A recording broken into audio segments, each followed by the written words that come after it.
Hasta aquí hemos visto un poco ese tema de un contenido de la sentencia, ¿verdad? Porque es importante ver, analizar esa sentencia que, reitero, en su primera parte, en los considerandos, es importante para que esa sentencia sea creíble, ¿verdad?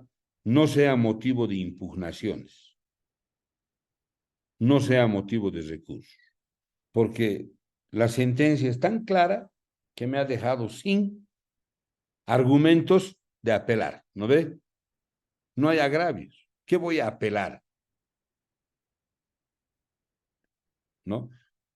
Y en la parte del por tanto, tiene que ser absolutamente clara. ¿Para qué? Para que entremos a la segunda parte de la ejecución de sentencia, ¿no? Entonces, una sentencia no bien redactada en sus considerandos va a dar motivos que enseguida vamos a ver a impugnaciones, ¿no?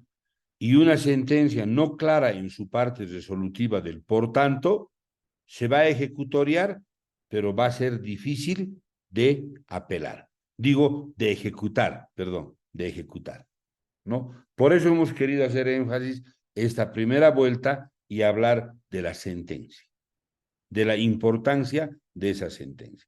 Pero ya decíamos, esa sentencia está sobre la base de nuestros actos propositivos, ¿no? Si nuestros actos propositivos son claros, precisos, etcétera, vamos a tener, sin lugar a duda, una buena sentencia. Bueno, una sentencia, por cierto, por principio constitucional, ¿verdad? Es recursible, es impugnable, lo dice el 180, ¿verdad? Pero también la jurisprudencia ha interpretado adecuadamente el 180, ¿verdad? No es que, como al principio de la actual Constitución, aunque no sea motivo de recurso, por el principio de recursibilidad y la garantía de la recursibilidad de la Constitución, se recurría. La jurisprudencia ha aclarado el tema, ¿no? Dice, bueno, evidentemente es una garantía individual el tema de la impugnación, la recursibilidad. Pero esa recursibilidad está sujeta a las normas específicas.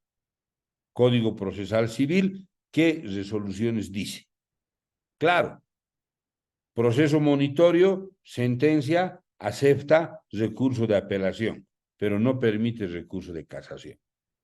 Pero la constitución política, etcétera, es que hay que interpretar, ¿no? De lo contrario, a título de la constitución política, corremos el riesgo de destruir el ordenamiento procesal, ¿no? Y así ha razonado la línea jurisprudencial en los primeros años de vigencia de la Constitución y hoy ya no es problema, ¿no ve?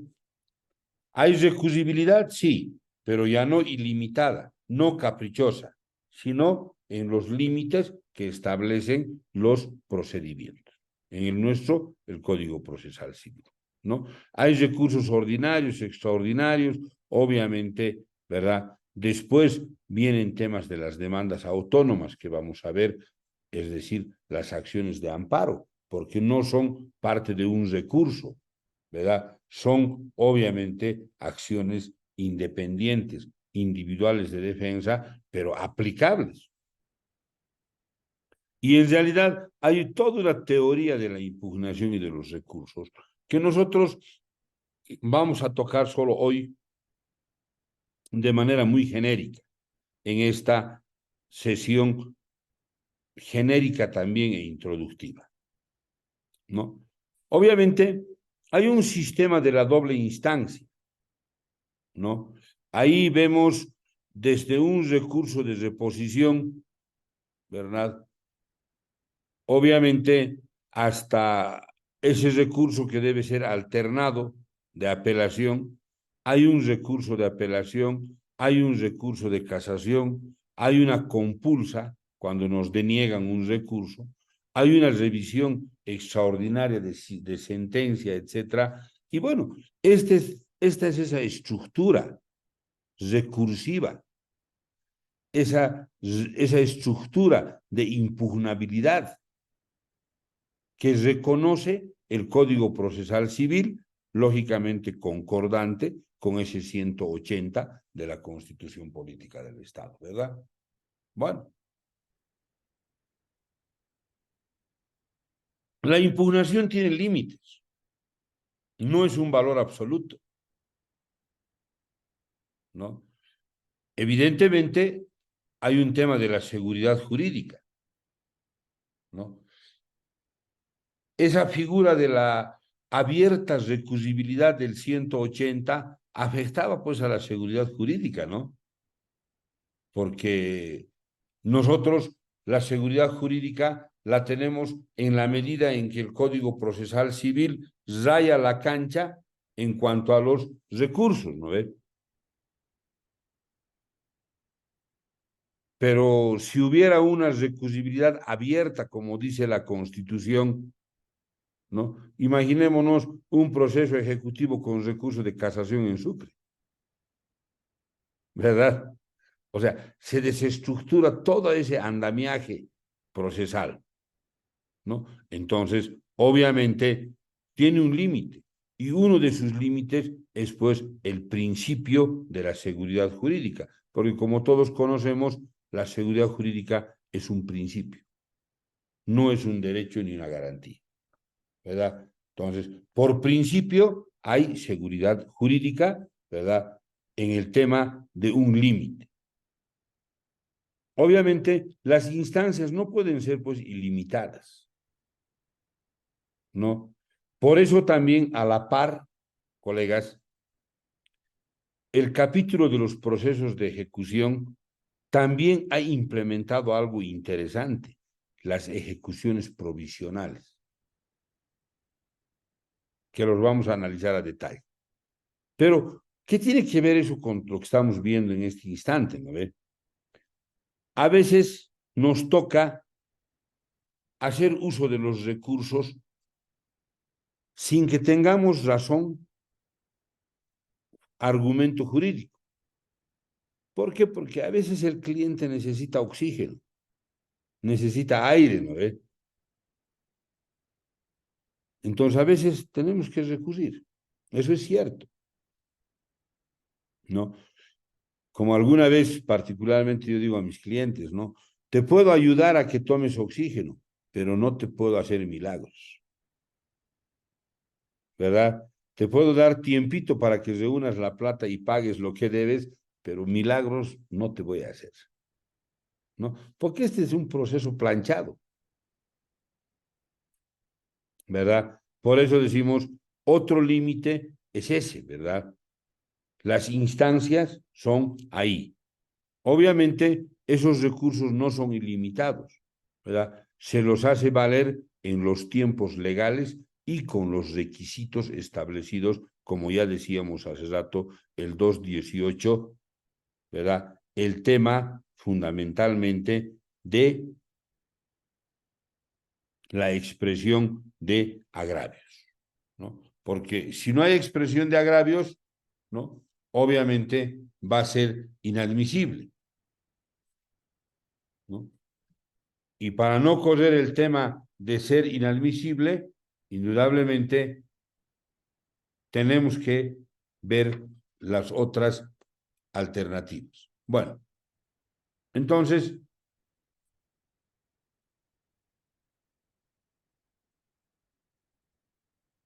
dentro de este enfoque de la recusibilidad, ¿verdad?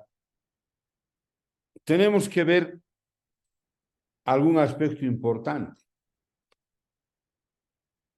¿no? Hay recursos dentro del proceso y fuera del proceso, ¿verdad? Dentro del proceso, aquellos que impiden la formación de la cosa juzgada, ¿verdad? Impiden una solución preclusiva, ¿no? Y ahí tenemos los recursos, incidentes de nulidad, etcétera, que impiden, que tratan de ponerle, ¿verdad?, atajos para que no llegue a la sentencia, ¿no? Que eso es lo que el actual Código Procesal ha cortado, ¿no? Porque en el Código de Procedimiento abrogado había pues alternativas de poner zancadillas al proceso a cada momento. Y por eso es que ese proceso nunca terminaba, 5 años, 8 años, 10 años, ¿no ve? Porque desde el primer memorial ya había recursos.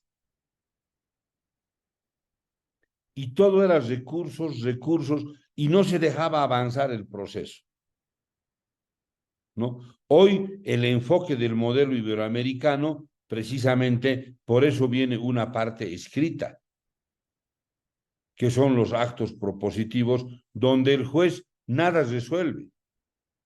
¿Precisamente para qué? Para evitar recursos. Porque en la medida en que hay resoluciones, hay recursos. Es obvio. Entonces, por eso el diseño del código es ese. La primera parte, el juez nada resuelve. Entonces, no hay nada que recurrir.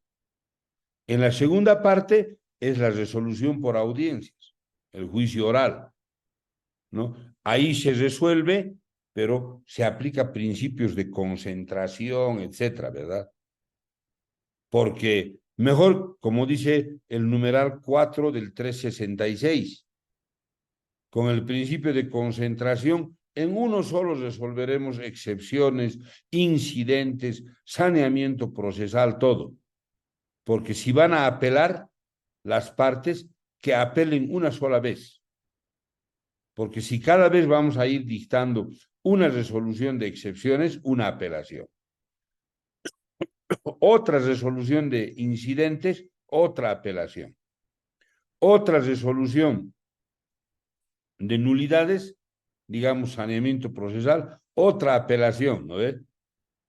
Entonces la idea es evitar eso y bueno, obviamente esa es la característica. Y obviamente hay aquellos que están fuera del proceso, ¿no? Cuando ya ha concluido el proceso, ya ha terminado el proceso, ataca a la cosa juzgada de manera directa o de manera indirecta, ¿no? Y bueno, yo creo que enseguida nos alcanza todavía el tiempo, ¿verdad? Para poder mirar un poco ese parámetro.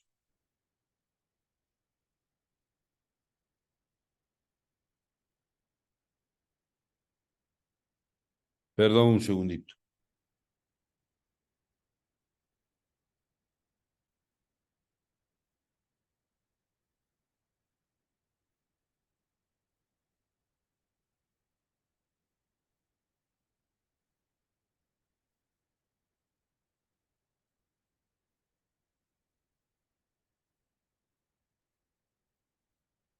Entonces, la tradicional clasificación, ¿verdad? Recursos ordinarios, reposición, apelación, ¿verdad? La compulsa, los incidentes de nulidad que van a dar lugar a las apelaciones, ¿no? Y lógicamente la complementación e enmienda a la que hemos hecho referencia. Y lógicamente entre los extraordinarios estará la casación, que tiene que ver con la forma y en el fondo. Hay un tema de la revisión extraordinaria de sentencia que vamos a ver, ¿verdad? Y también en esos temas existe la aclaración, complementación y enmienda. Obviamente los efectos son de los errores de derecho y de los errores de hecho, de procedimiento, ¿verdad? En los errores del judicando y los errores improcedentes, ¿no? Obviamente, tanto en los errores de hecho como de los de derecho, vamos a hablar del recurso de reposición y su apelación, de la casación, ¿verdad? Claro, si es error de derecho, va a ser una casación en el fondo. Pero si es un error de hecho improcedendo, ¿verdad? La casación va a ser solamente en la forma, ¿no? Y claro, en los errores injudicando va a haber aclaración y complementación. En los errores improcedendo no va a haber aclaración, complementación, enmienda. ¿Por qué? Porque no es el fondo, es la forma. Y la finalidad de un error improcedendo es buscar la nulidad. En cambio, en la finalidad, en un error judicando, ¿verdad? Es buscar la modificación, ¿no? De la declaración de un determinado derecho. Obviamente, en esa línea, ¿verdad? Y las impugnaciones, decíamos la reposición, la apelación, la casación, la compulsa y la revisión extraordinaria de sentencia, ¿no? El recurso de reposición es muy importante, ¿no? Porque como ustedes conocen, varios de los aspectos en un proceso civil se resuelven a partir de los recursos de reposición, ¿no ve? Varios de los temas.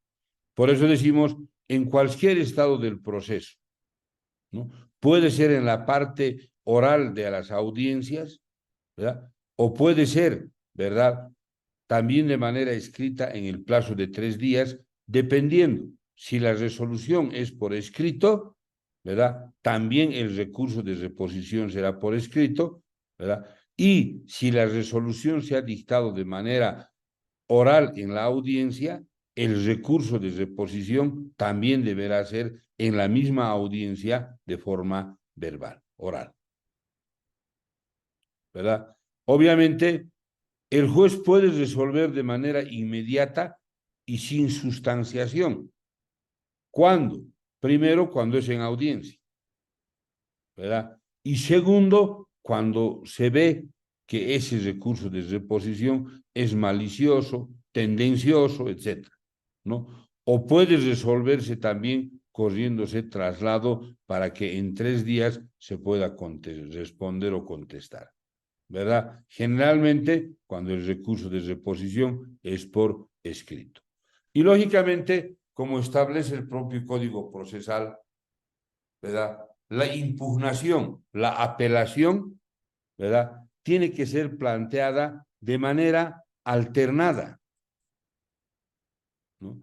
De manera alternada, porque el procesal es absolutamente claro en ese aspecto, en el tema que tiene que ser de manera alternada, ¿no? Planteo recurso de reposición y para el hipotético y no consentido caso que se me niegue el recurso de reposición, alternativamente interpongo apelación.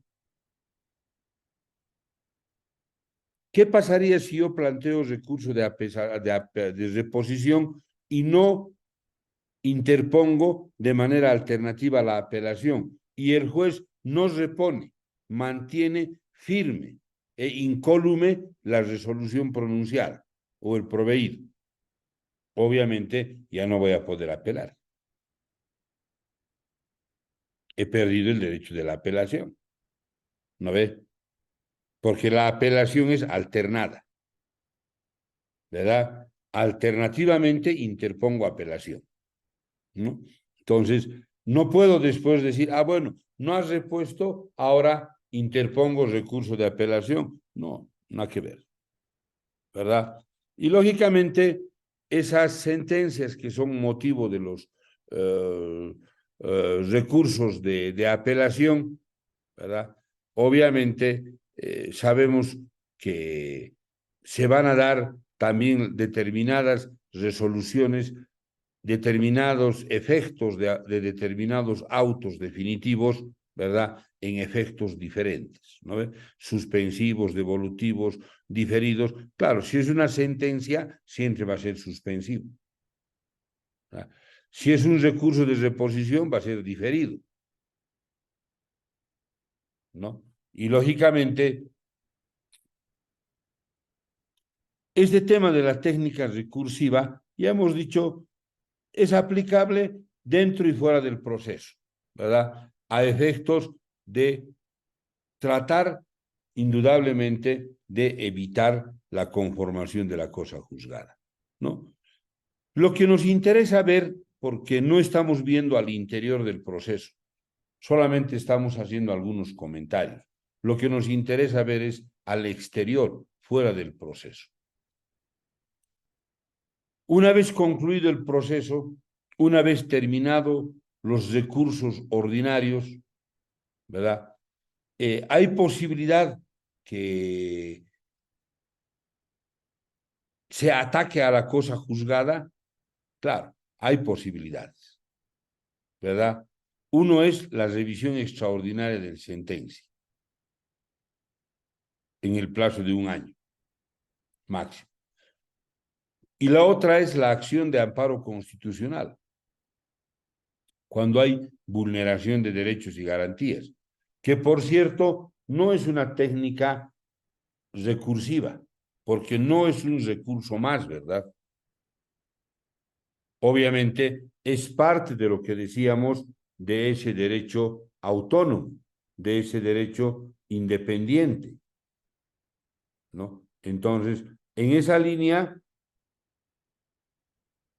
es que también se va a analizar esta temática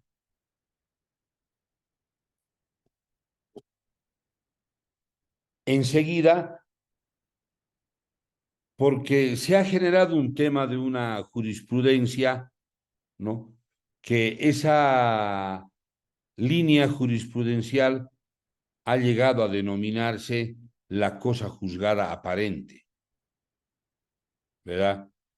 ¿Qué es cosa juzgada? Claro, es cosa juzgada, porque se ha pronunciado, digamos, auto supremo.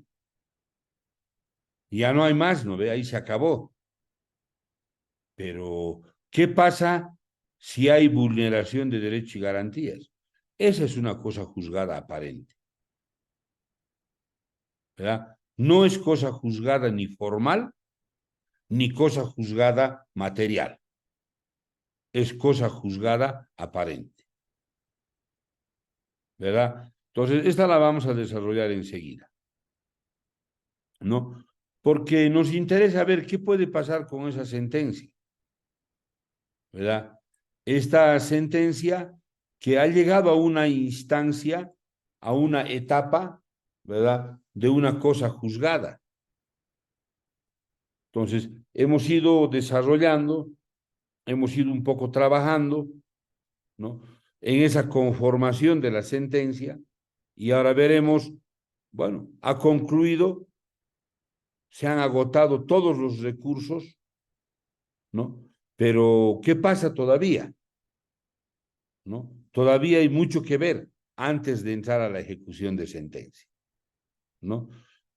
Obviamente, la cosa juzgada, como todos conocemos, es el conjunto de efectos que produce la sentencia firme y resoluciones equivalentes sobre el objeto procesal, tanto positivos como es la ejecutoriedad del mismo, ¿verdad? O negativos, la imposibilidad de volver a interponer la misma pretensión entre las mismas personas, ¿no?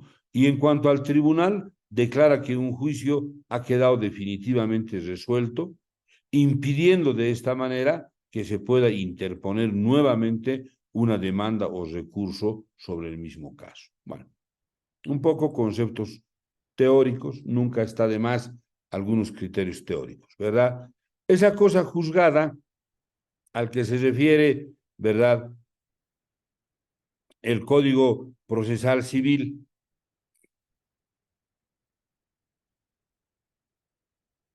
entendemos que no son susceptibles de instancias o recursos posteriores, ¿verdad? Entendemos que las partes consintieron expresa o tácitamente en su ejecutoria. ¿Por qué decimos coincidieron de manera expresa o tácita? De pronto no hicieron uso de recursos. Tácitamente con su silencio, con su inactividad procesal, ¿verdad? Han consentido esa resolución judicial y han dejado que la misma se ejecutorie por no hacer uso de un recurso, ¿no? Y de manera expresa, bueno, han hecho uso del recurso, etcétera, etcétera, ¿verdad? Entonces, finalmente, hay un consentimiento expreso o tácito. Y esta cosa juzgada, como conocemos, puede ser una cosa juzgada formal o una cosa juzgada material, ¿no? Esa cosa juzgada formal, ¿por qué formal? Porque deviene de los procesos monitorios, ¿no? Y también deviene del proceso extraordinario, ¿no? Como conocemos, tanto el proceso extraordinario como el proceso monitorio, lógicamente, terminan con un auto de vista. Solamente admiten recurso de apelación. ¿Por qué es formal? Porque todavía es posible, ¿verdad?, ordinarizar este proceso, esta sentencia. Todavía es posible ordinarizar, ¿no? Demandar por la vía ordinaria en un plazo de 6 meses computables de la ejecutoria bajo sanción de caducidad. Tengo 6 meses para ordinarizar.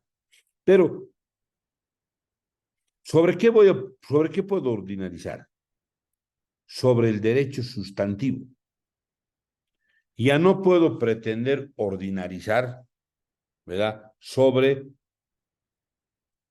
el derecho adjetivo, ¿no? Ya el tema formal, el tema de nulidades, el tema de procedimientos está cerrado. Eso ya no puedo tocar.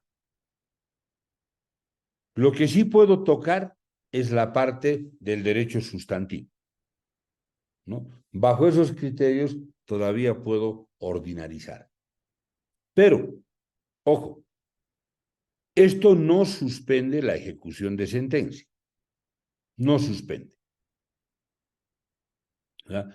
Igual podemos seguir ejecutando la sentencia, ¿no? Entonces, ¿se puede ordinarizar? Sí, pero esto no suspende la ejecución de sentencia.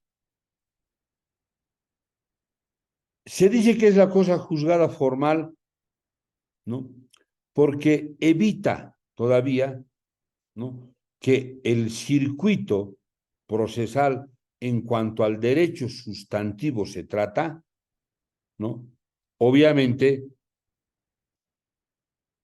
termine de cerrarse totalmente, ¿no? Es que en el enfoque, colegas, si analizamos el enfoque del Código Procesal, a ver, el proceso de los 3 cognitivos que decíamos al principio, el proceso ordinario es el más completo. Contestación, reconvención, apelación, casación es el más completo. Pero ¿por qué es completo el ordinario? ¿No? Porque resuelve derechos, ¿verdad? Resuelve derechos, nulidades, anulabilidades, resoluciones, rescisiones, etcétera. Resuelve derechos, ¿no? Por eso, además, no hay un límite.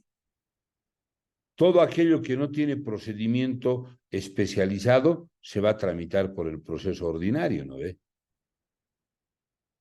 En cambio, el proceso extraordinario resuelve derechos. No, tiene que ver con temas posesorios generalmente. Interdicto de retener, interdicto de recuperar, ¿ah? Y otros más, ¿no ve? Pero no resuelve derecho el extraordinario.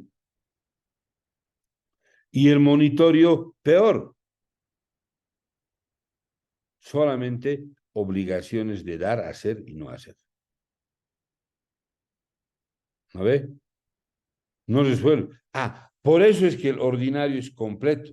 Inclusive hay recurso de casación, porque resuelve derechos. El extraordinario y el monitorio no resuelven. Unos son posesorios, ¿verdad? Y el otro son temas de obligaciones, cumplimiento de obligaciones. Obligaciones de dar, hacer y no hacer. Pero no resuelven derechos. Entonces, como no resuelven derechos, no son completos. No son completos. Y por ese mismo hecho es que en cuanto al derecho se trata, se puede ordinarizar. ¿Verdad?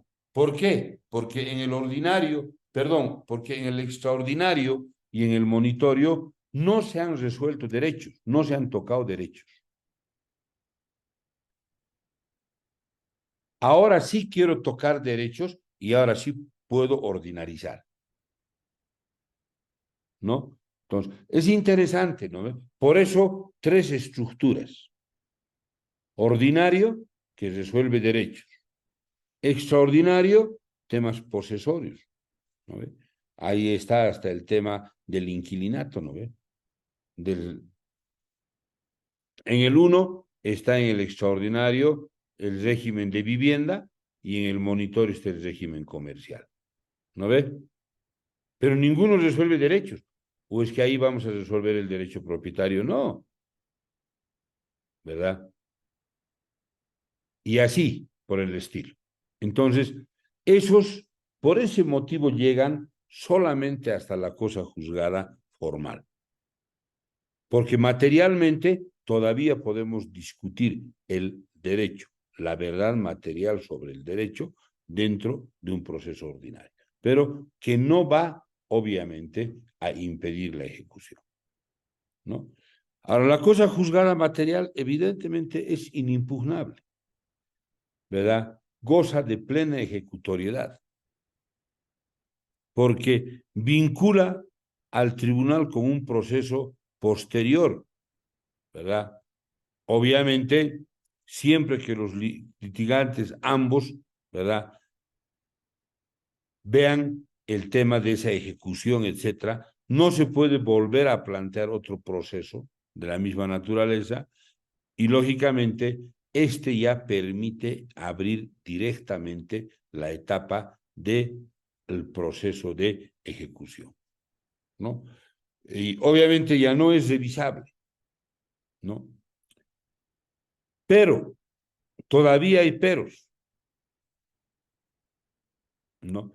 Esta cosa juzgada material, ¿no?, se refiere a que en el fallo se agrega las características de inmutabilidad, como también la ejecutibilidad y la coercitibilidad, ¿verdad? Son tres elementos fundamentales. Esto ya es inmutable, es ejecutable y es coercible, ¿verdad? Adquiere la cosa juzgada material, adquiere sus tres elementos, ¿verdad? Indudablemente inmutabilidad, ya no se puede cambiar. A partir de ahí empieza la ejecutoria, ¿no? Y obviamente hay medidas coercitivas, obligatorias, indiscutibles, ¿no? Pero como toda regla tiene excepciones, ¿no? De pronto hay la posibilidad, surge una excepción a ese principio de inmutabilidad de la cosa juzgada. Surge todavía.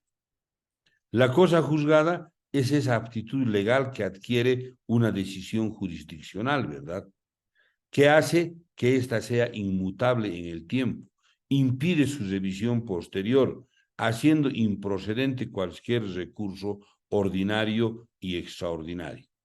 Pero hay todavía un resquicio, hay todavía un chiquitito que puede cambiar la historia,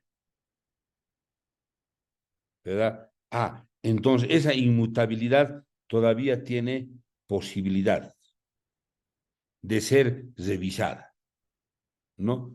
Y ahí es donde entramos a la cosa juzgada aparente,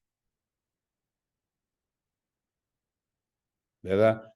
Esa cosa juzgada aparente es el efecto de una sentencia dictada en un proceso donde no hubo una relación procesal adecuada debido a la falta de algún requisito de existencia del mismo, ¿verdad? Esta situación, ¿verdad?, de esta falta de relación procesal ha generado una situación irregular, ¿verdad? Ha generado una situación irregular,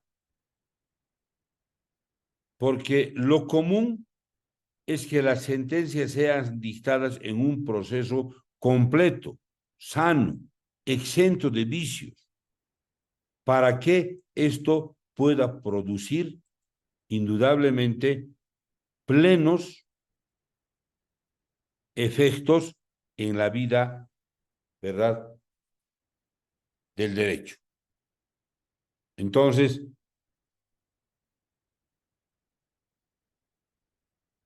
ese resquicio al que todavía hacemos referencia.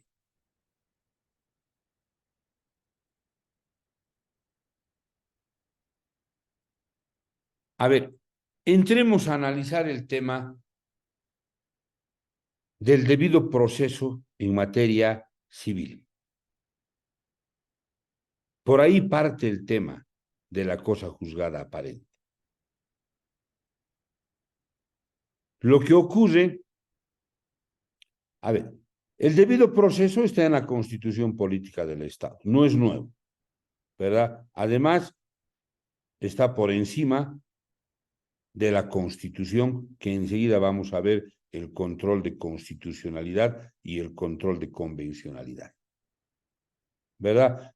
Nos vamos a salir un poquito, colegas, al derecho constitucional con la venia de ustedes, ¿verdad? Es que tenemos que pasarnos al derecho constitucional para analizar esto, ¿no? Entonces, a ver, el debido proceso se incorpora en el artículo 4 del Código Procesal, ¿no? Y la redacción del artículo 4 no es casual. Esta redacción del texto del artículo 4 ya nace de una sentencia constitucional anterior. Eso quiere decir que ya tiene precedente y ya está modulado. Por lo que no es nuevo el debido proceso en materia civil. Su redacción nace de una sentencia constitucional que ya ha generado línea jurisprudencial, ¿no? Y que tiene precedentes constitucionales. Bien.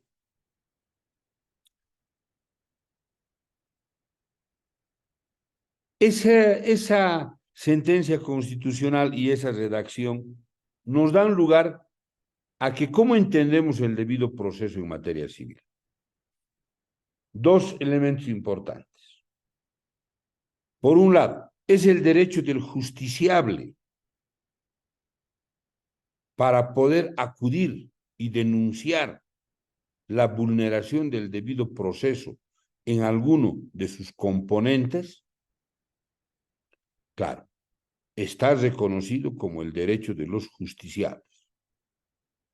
Pero el segundo tema, en cuanto a la autoridad jurisdiccional, ¿qué? En cuanto a la autoridad jurisdiccional, está claro,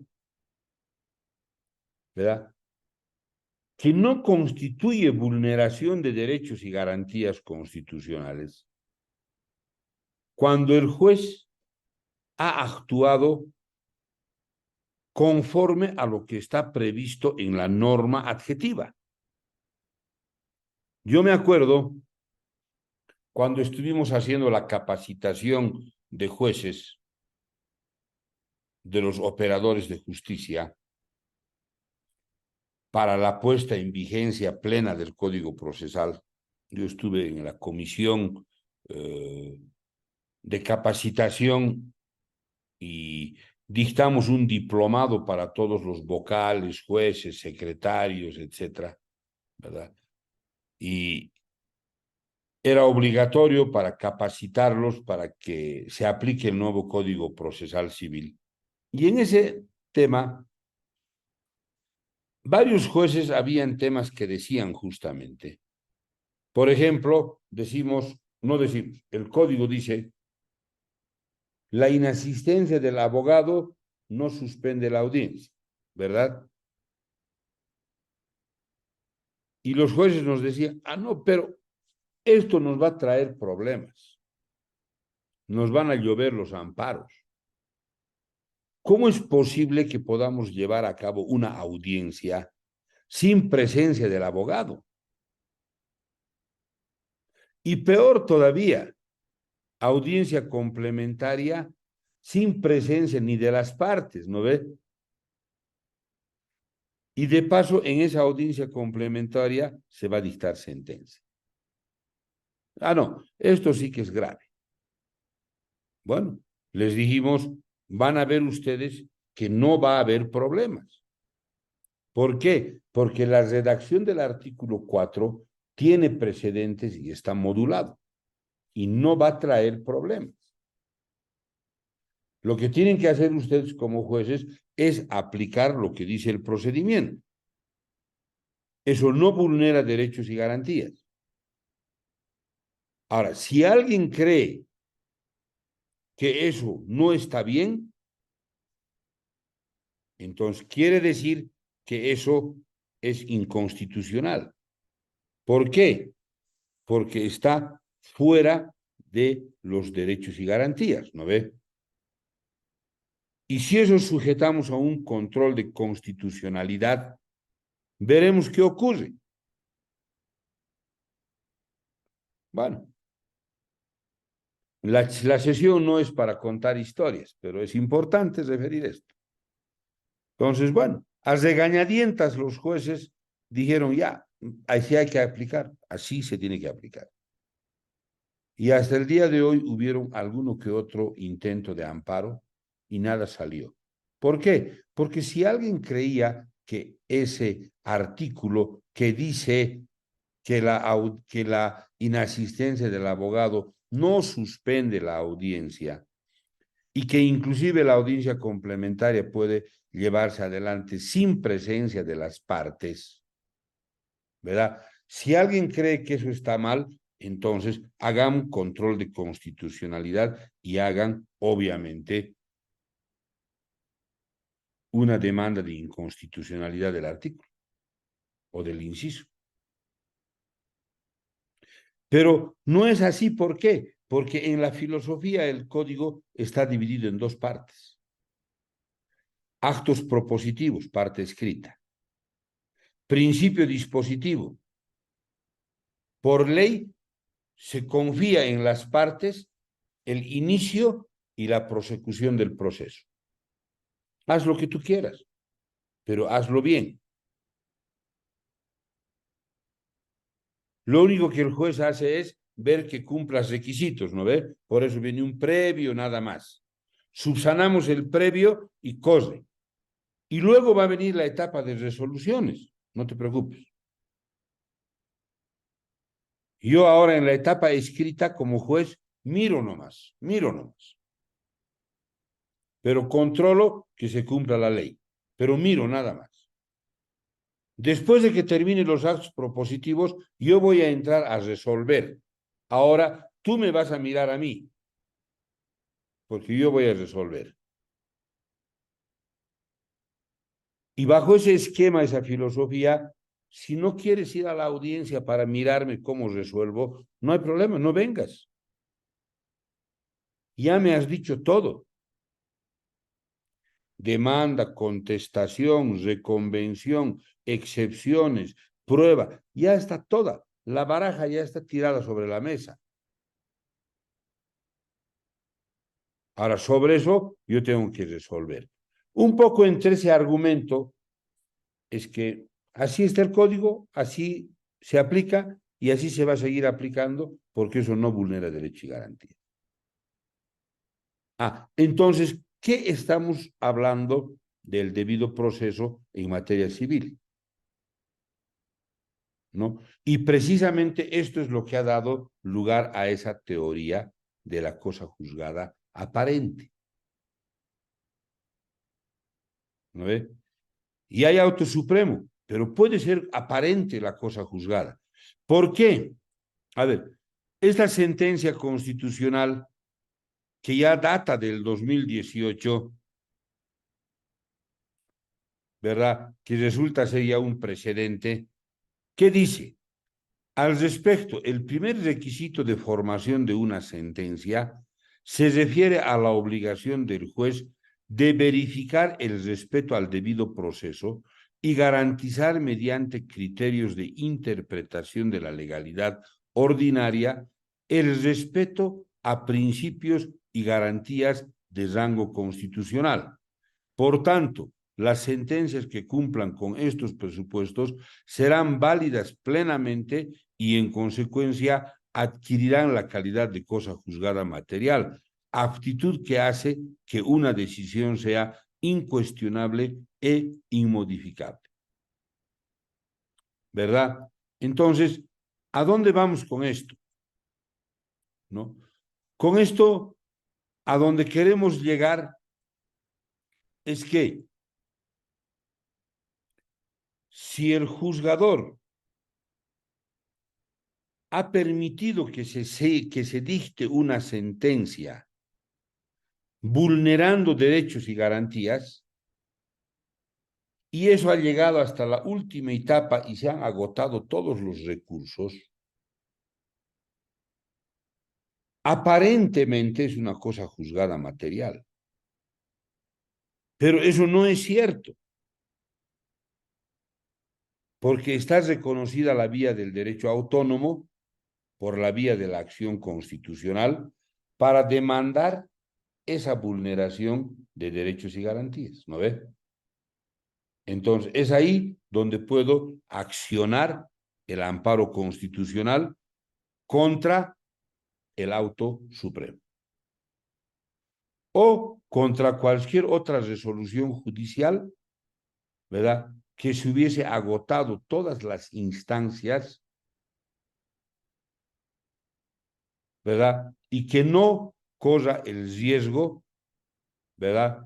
Precisamente, ¿no? De existir algo pendiente, ¿no? Y se abre esa interesante vía.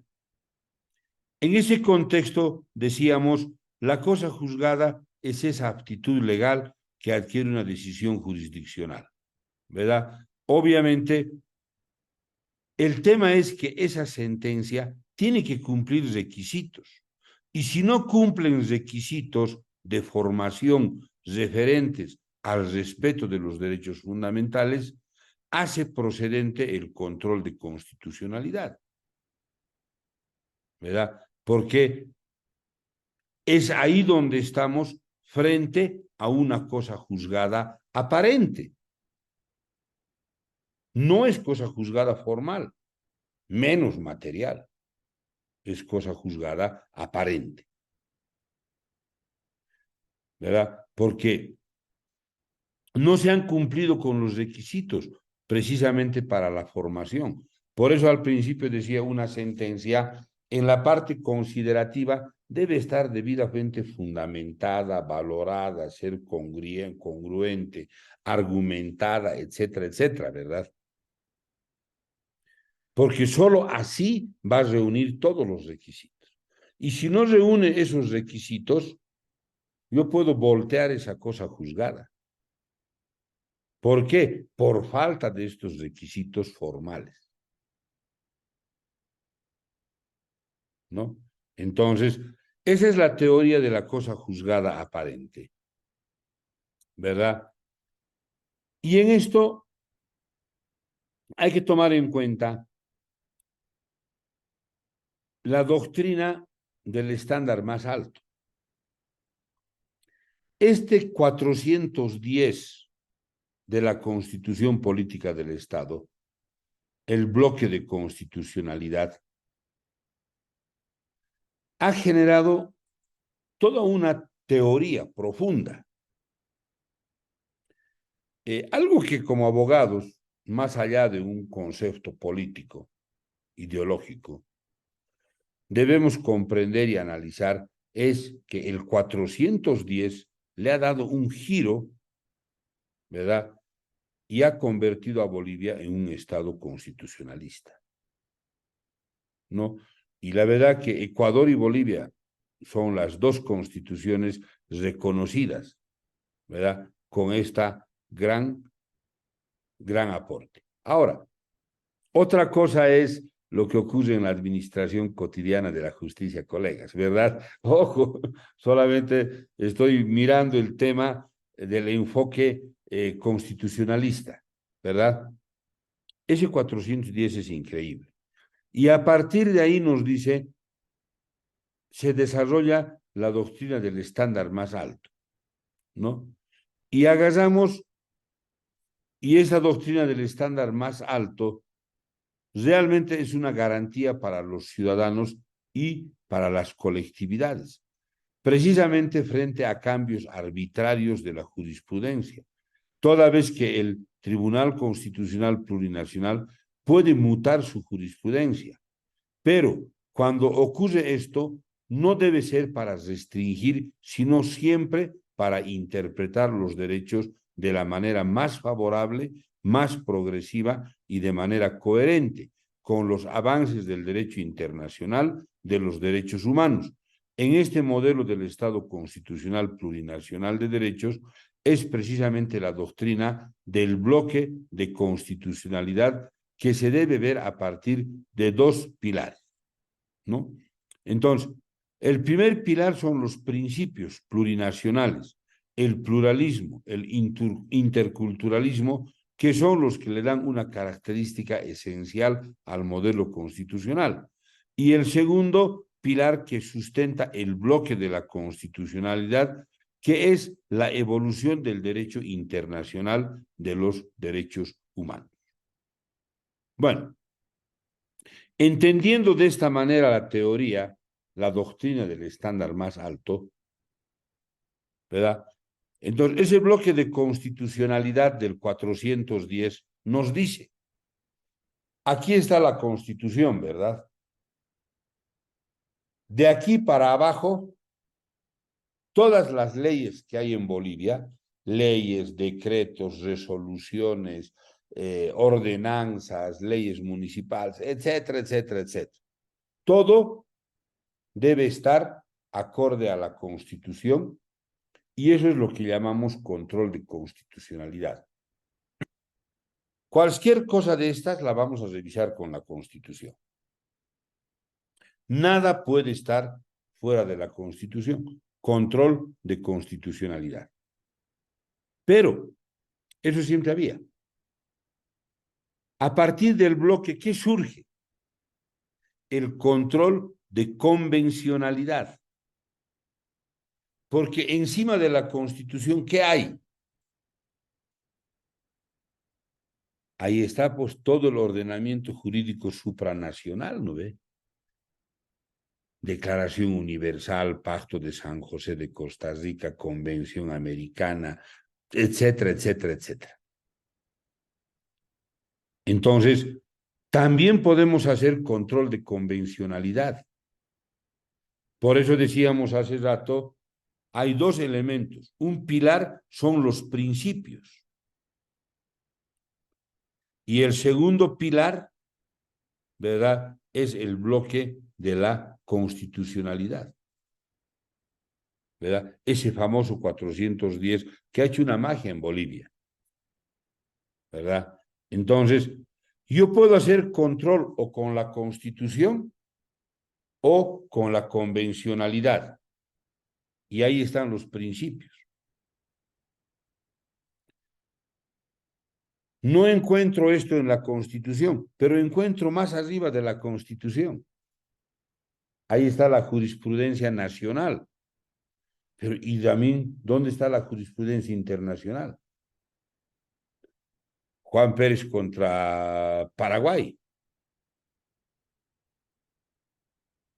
Jurisprudencia internacional. Control de convencionalidad. ¿No ve? Y ahí puedo encontrar un principio importante. Entonces, esta temática va a ese enfoque, ¿no? Y además, cuando se habla del estándar más alto que decíamos, claro, el Tribunal Constitucional ha generado una teoría de la mutabilidad, pero según el estándar más alto, ¿verdad? En ese control de convencionalidad, no nos debe preocupar la mutabilidad, porque en el tema de la jurisprudencia no es lo mismo que en la ley. En la ley, por ejemplo, es claro, una ley nueva que es distinta a una ley antigua, automáticamente la abroga o la deroga, ¿no ve? Y aplicamos la ley nueva. Eso es lo normal, ¿verdad? Pero eso mismo aplicamos en la jurisprudencia, no.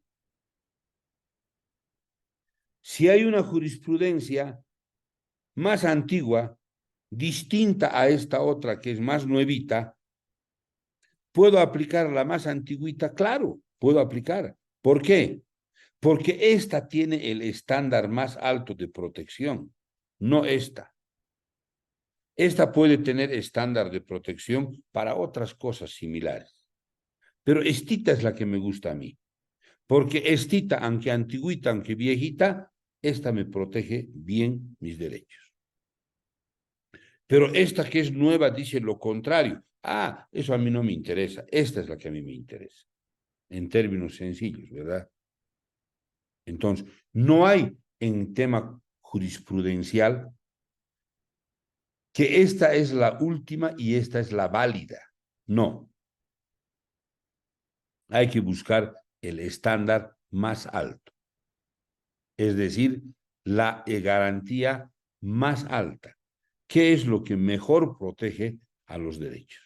Y eso está en el tema de las mismas líneas jurisprudenciales, ¿verdad? Que bueno, no los tocamos mucho acá porque no es tema de la materia, ¿verdad? Bueno, no diré de la materia, perdón, es de la materia.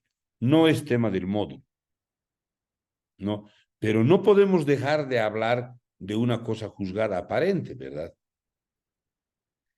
¿Por qué? Porque para entrar al capítulo de la ejecución de sentencia, tengo que tener una cosa juzgada material, pero que no sea aparente, que sea real, que sea efectivamente cosa juzgada. ¿No ve? A ver, yo tuve un caso interesante. Eh, yo formalicé una demanda solamente para englobar esto, colegas, si me permiten la experiencia, ¿verdad? Tuve un tema interesante, formalicé una demanda en base a fotocopias, ¿no ve? Y obviamente el código procesal es tan claro, me admitió la demanda el juez, se citó con la demanda a la otra parte contestó a la demanda y a tiempo de contestar a la demanda no dijo nada sobre las fotocopias simples. Habló sobre todo, pero no dijo nada sobre mi prueba. ¿Qué dice el 125 numeral 2 del procesal, deberá pronunciarse sobre los hechos alegados en la demanda, coma, sobre la autenticidad de los documentos acompañados, cuya autoría le fuere atribuida y su contenido. Punto seguido. Su silencio o evasiva se tendrá como admisión de los hechos y de la autenticidad de los documentos. ¿Verdad? Es absolutamente claro. Y de la autenticidad de los documentos. ¿No ve? No dijo nada. Además, ¿qué dice el 153?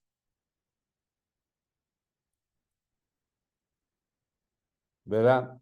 Los documentos que se presenten con la demanda o con la reconvención solo podrán ser objetados al momento de la contestación.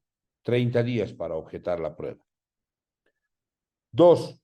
Los documentos acompañados con la contestación a la demanda o a la reconvención o en cualquier otra oportunidad en que fueran admisibles, su presentación solo podrán ser objetados en 6 días. ¿Verdad? Ahora, ¿se podrá objetar la prueba posteriormente? No. El derecho a preclusión. No me objetaron la prueba al tiempo de contestar la demanda, que eran los 30 días. El 125 dice que debían haberlo hecho. Su silencio o su evasiva constituye admisión de los hechos. Lo admitieron la autenticidad. ¿No ve? Y ocurre que después al colega, en la etapa de la audiencia preliminar, luego complementaria y en los alegatos, se le ocurre observar mi prueba. Y se le ocurre decirle al juez que mi prueba era simple fotocopia y que no podía dictar sentencia en base a simples fotocopias. Barbaridad, ¿no ve? Primero, su derecho había precluido. Pero bueno, hubo peor barbaridad, colegas. El juez dictó sentencia y cuando valoró la prueba, dijo que mi prueba era fotocopias, que no eran originales. ¿Qué les parece? Ah, caramba.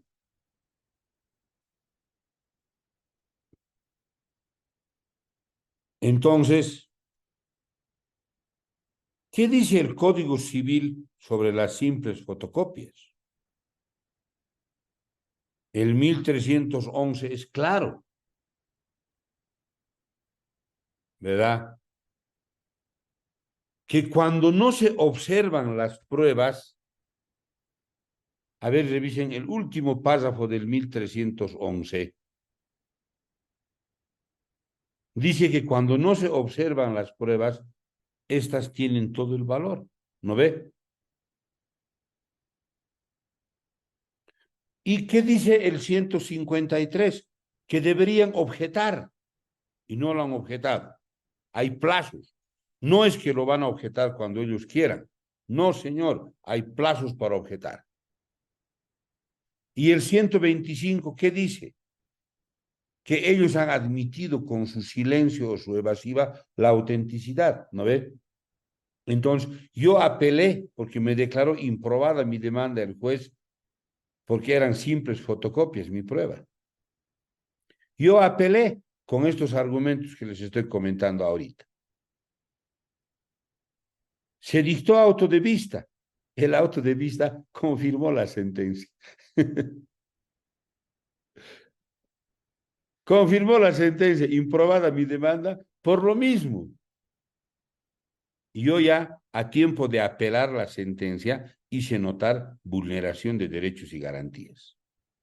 Porque el 1311 dice esto, el 153 dice esto, el 125 dice esto, ¿no ve? Bueno, tuve que hacer recurso de casación contra ese auto de vista. Y el recurso de casación, igual.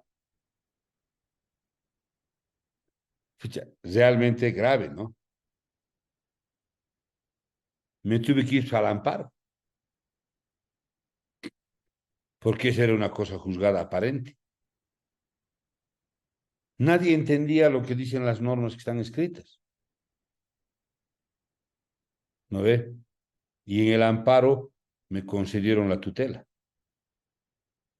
y dispusieron que se pronuncie un nuevo auto de vista, tomando en cuenta todo aquello que yo había denunciado como vulneración de derechos y garantías.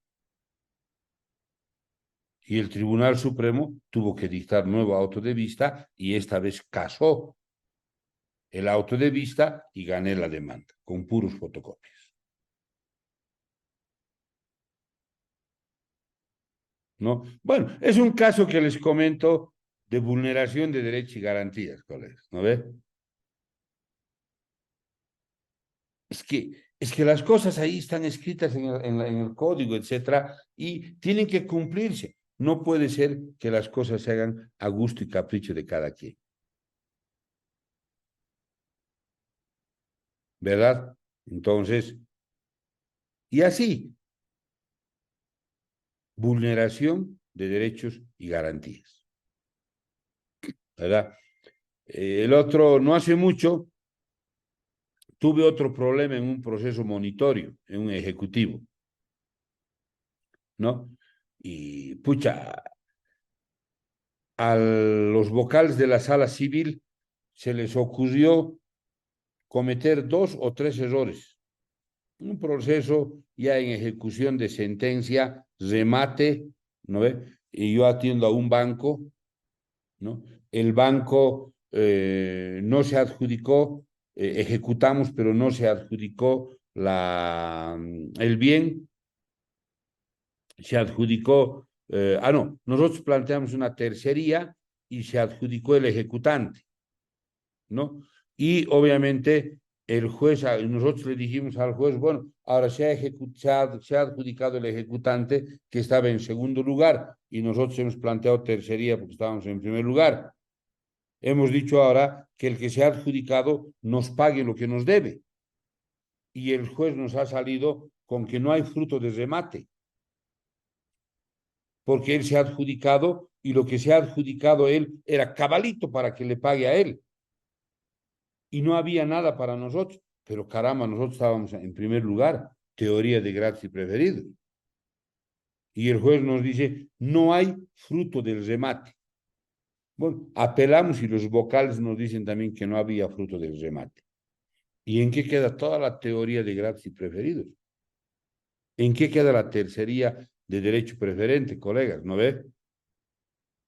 El amparo salió a nuestro favor, hemos volteado todo y el que se ha adjudicado tuvo que poner la plata en la mesa para que nos paguen a nosotros. ¿Cómo que no había fruto del remate? El fruto del remate es la casa. Pero la casa estaba dado en calidad de pago a él. Ah, la casa era mi garantía, primero mía.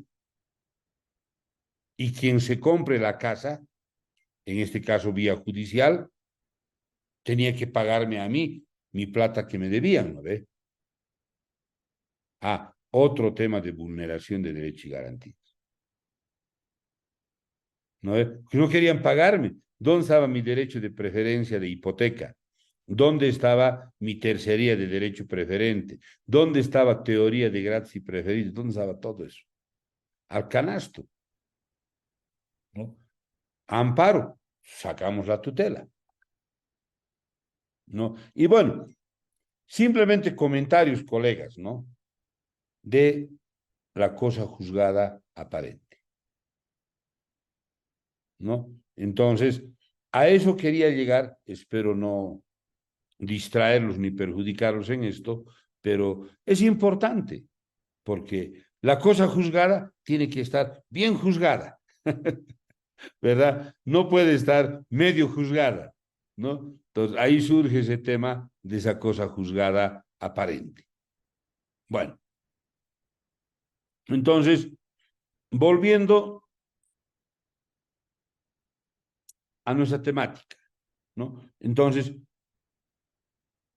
es que al resolver un derecho sustantivo, se han vulnerado derechos y garantías, como los ejemplos que les daba. El más sencillito y facilito, el de las fotocopias, ¿no ve? Entonces, ¿cómo es posible que ocurra ese tipo de cosas? Pero ocurren, ¿no? Entonces, bajo ese criterio, hay este tema que decimos, esa cosa juzgada, ¿no? Entonces, no existe cosa juzgada cuando se lesionan derechos fundamentales, ¿verdad? La garantía de la cosa juzgada material, ¿verdad? Obviamente constituye ser un elemento fundamental del debido proceso y se tiene que analizar a la luz de los valores de la justicia y la igualdad con parámetros de axiomaticidad propios del principio de razonabilidad. Y esta sentencia que no cumpla con uno de los requisitos de formación referentes al aspecto de derechos fundamentales hace procedente el control de constitucionalidad, ¿verdad? Bueno. Tenemos todavía un poquito de tiempo y terminamos con esto. Hay otro temita, la denuncia de falsedad.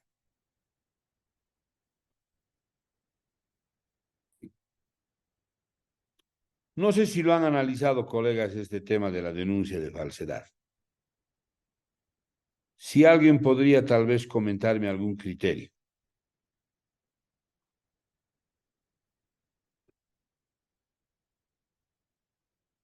La colega Florinda Machaca no está, ¿no?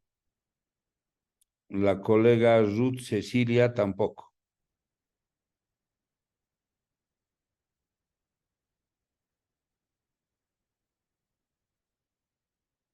Ruth Cecilia tampoco está, ¿verdad? No sé si algún colega tal vez un poquito a modo de Leocadia, Simón, tampoco está, ¿no?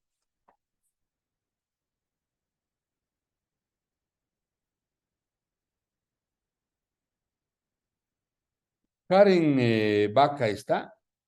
No, no. Sarita Cuellar tampoco, ¿no? Aida Víctor tampoco. Álvaro Churata tampoco. Anabel Falón tampoco. Gabriela Infante tampoco. Jerry Caillani tampoco. Ya. No sé si colegas como un intercambio de criterios. Es interesante este tema de la denuncia de falsedad. A ver, veamos cómo va la cosa.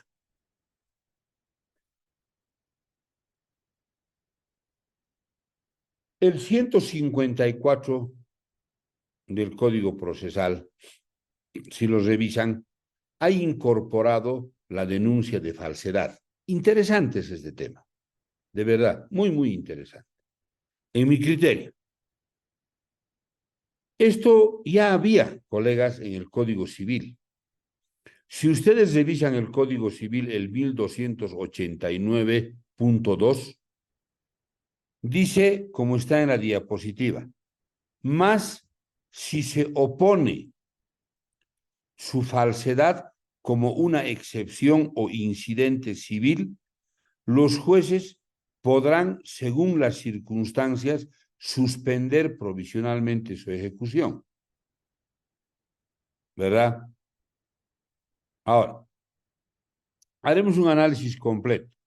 El 154 dice, la parte que denuncia la falsedad material e ideológica de un documento público o un documento privado, ¿verdad? Y finalmente, esto se debe plantear como defensa en el curso del proceso y se debe plantear dentro de los plazos previstos por el 153, es decir, en los plazos de la objeción de la prueba, ¿no ve? ¿Cuáles son esos plazos? los 30 días que decíamos hace rato y los 6, digo, claro, los 30 días a tiempo de contestar la demanda o reconvención y los 6 días a tiempo de contestar a la contestación de la demanda o de la contestación, ¿verdad? Bueno, 30 días y 6 días. El 154 dice también, pero si ustedes revisan, ahí hay un error, porque la denuncia de falsedad no solo es en dos oportunidades, 30 días y 6 días, sino también es en ejecución de sentencia. Ahí hay un errorcito en el código, porque si ustedes revisan el artículo 400.2 del Código Procesal Civil, precisamente dice que puede suspender la ejecución de sentencia. Y el 400.2, si ustedes comparan, repite la misma redacción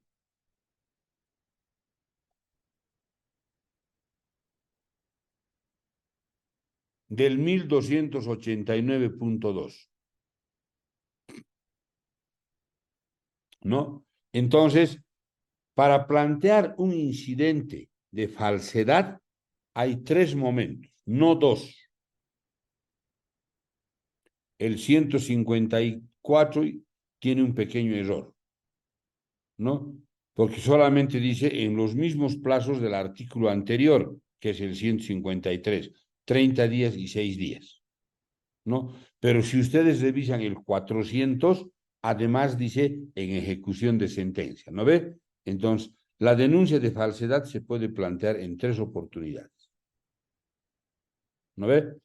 Y se lo hace como incidente, no puede ser como excepción, ¿verdad? Nos dice el 400, ¿no? Solo como excepción, ¿verdad? O incidente, no, la excepción no va, tiene que ser incidente, porque no hay excepciones en ejecución de sentencia, ¿verdad?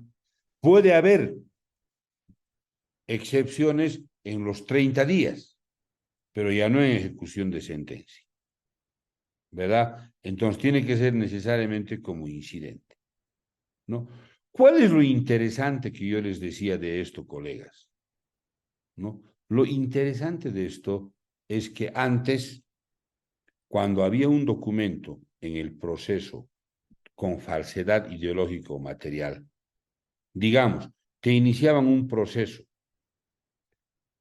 y el documento con el que te habían iniciado era un documento con falsificación de firmas, tenías que salir del proceso para demandar la nulidad de ese documento por la vía ordinaria, ¿no ve?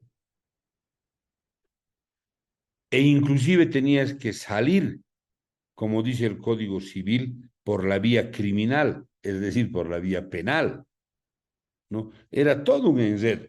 En cambio, hoy ya no necesitas salir del proceso.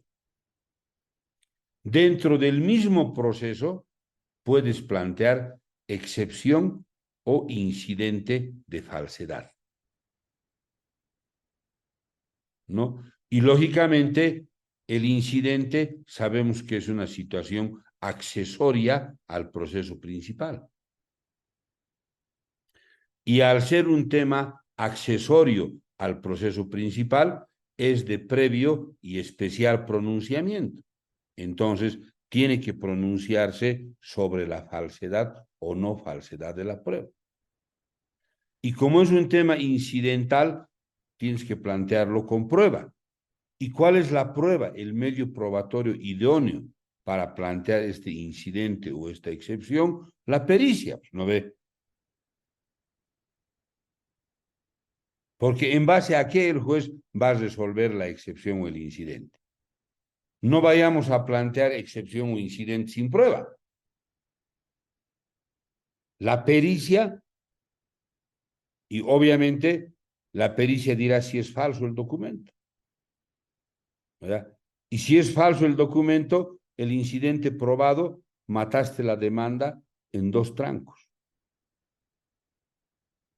¿verdad? Entonces, por eso yo decía hace rato, es sumamente interesante, ¿verdad? Y esto lo puedes hacer también en ejecución de sentencia, ¿verdad?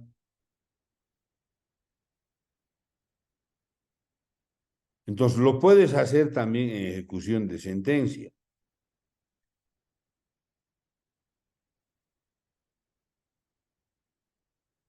Eso era lo que queríamos ver, porque después lo vamos a ver en detalle un poquito más adelante. La ejecución de la sentencia no se suspende por nada, ¿no ve? Tampoco el ordinarizar el proceso, cuando hablábamos de la cosa juzgada formal y material, tampoco el ordinarizar el proceso en los 6 meses, tampoco suspende la ejecución. Lo único que puede suspender la ejecución es precisamente la denuncia de falsedad, como establece el 400 ordinal 2 del procesal civil, ¿no? Pero es planteado necesariamente como incidente, no como excepción, ¿no? Entonces, es un tema que tiene que ver con la ejecución de sentencia, pero más allí de la ejecución de sentencia, colegas, tiene que ver con cómo poder resolver un problema donde te han planteado o te han presentado una prueba falsa, ¿no ve? Ya no necesitas salir del proceso. Esto lo puedes resolver dentro del proceso, ¿no? Y a mí me parece sumamente interesante, ¿no? Particularmente me ha dado resultado varias veces, ¿no? Y he definido procesos así, inmediatamente. Con una excepción, con un incidente, chao el proceso, ¿verdad? Porque, claro, ¿para qué voy a hacer un proceso ordinario aparte, un proceso penal aparte, ¿no?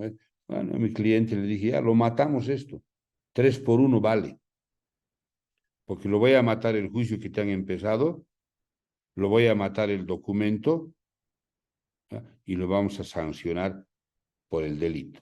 3 en 1 vale esto, ¿verdad? Entonces, ahí con un incidente se acabó todo, ¿verdad? Ya no había más que hablar, ¿no? Bueno, ahí. Entonces, ¿por qué lo toco? Porque afecta a la ejecución de sentencia, ¿no ve? Es lo único, como dice el 400, que suspende la ejecución de sentencia, ¿no? Bueno, termino con esto. ¿Qué más puede afectar a la cosa juzgada? Lo único que puede afectar a la cosa juzgada, además de lo que hemos dicho, es la revisión extraordinaria de sentencia, ¿no? Que hay un plazo de 1 año, ¿verdad? Para poder pedir una revisión extraordinaria de sentencia, ¿no? Obviamente, esto no va a afectar a la ejecución de sentencia, ¿verdad? Porque el resultado final será el que suspenda o no. Pero de todo este tema del 284, ¿no? Porque no es el módulo a hablar de la revisión extraordinaria, quiero solamente tocar un tema especial, que es el fraude procesal, ¿verdad? El 284 en su ordinal 3 dice, se anota que habrá lugar a este recurso si se hubiese ganado injustamente en virtud de cohecho, violencia o fraude procesal, declarado en sentencia ejecutoriada, ¿no?